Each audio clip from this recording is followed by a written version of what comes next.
siapkan boneka. Keluarkan isi perutnya dan ganti dengan beras.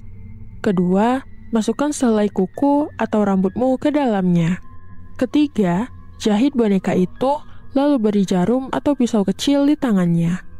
Dan terakhir, isi bak mandi dengan air. Setelah itu, ketika jam 3 pagi, matikan semua lampu. Sebut namamu, lalu katakan, "Sekarang giliranmu mencari." Konon. Hai, ayah. Mana sih nih anak? Kok gelap di sini? Ah! Wow. Saksikan Hoba, horor bareng Ayah dan Yosa, hanya di channel Manimasi.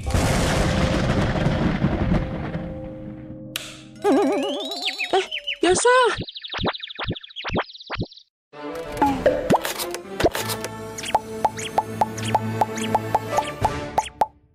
Pernahkah kau bermain petak umpet sendirian?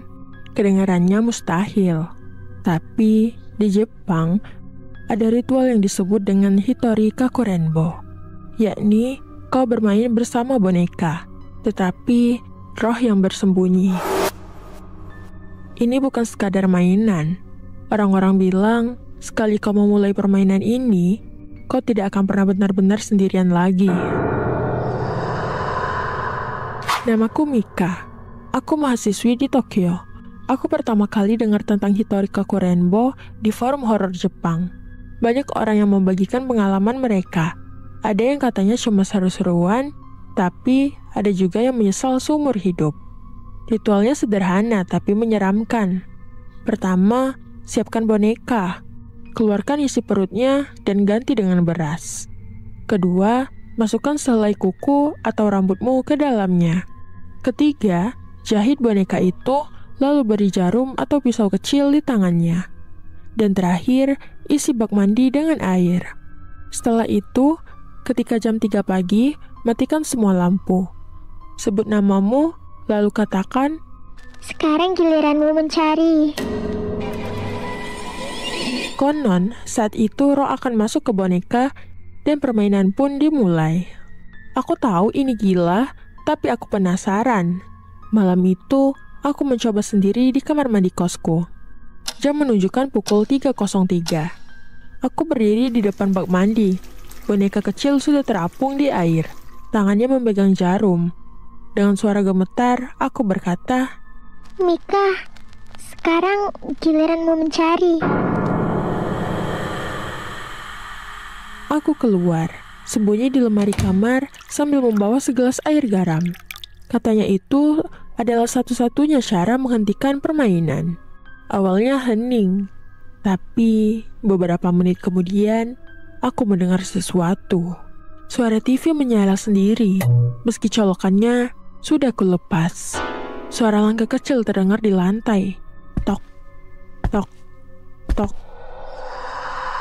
Aku menahan nafas, tubuhku gemetar. Lalu terdengar suara sesuatu diseret di lantai, seperti boneka berjalan dengan jarum di tangannya. Aku hampir menjerit saat mendengar suara di depan lemari. Seperti ada yang berdiri tepat di depan tempatku bersembunyi. Perlahan, pintu lemari berderit. Aku hanya bisa menutup mata, memeluk gelas air garam. Dalam kegelapan, aku merasakan hawa dingin, seolah ada sesuatu masuk bersamaku. Dengan tangan gemetar, aku membersihkan air garam ke sekeliling, lalu berteriak, "Aku berhenti! Aku berhenti!" Tiba-tiba, semua suara hilang. TV mati, langkah berhenti. Aku pun membuka mata, dan boneka itu sudah tidak ada lagi di bak mandi. Aku menemukannya keesokan paginya, tergeletak di ruang tamu, dengan jarum menancap di lantai. Setelah kejadian itu, aku mencari tahu lebih dalam. Konon, Hitori Kakurenbo berasal dari ritual pemanggilan roh tradisional Jepang yang disederhanakan jadi permainan anak muda. Beras di dalam boneka melambangkan tubuh, kuku atau rambut sebagai pengikat roh, dan air sebagai medium roh masuk. Tapi masalahnya, bukan hanya roh baik yang bisa ikut main. Tetapi roh jahat juga bisa masuk dan menggunakan boneka itu untuk mendekatimu. Itulah kenapa banyak orang yang mencoba ritual ini mengaku dihantui setelahnya. Bayangan bergerak, suara langkah di malam hari, bahkan boneka yang berpindah tempat sendiri. Jadi, kalau kau mendengar tentang Hitori Kokurenbo, ingatlah satu hal, ini bukan permainan. Sekali dimulai, roh itu mungkin tidak akan pernah benar-benar pergi darimu.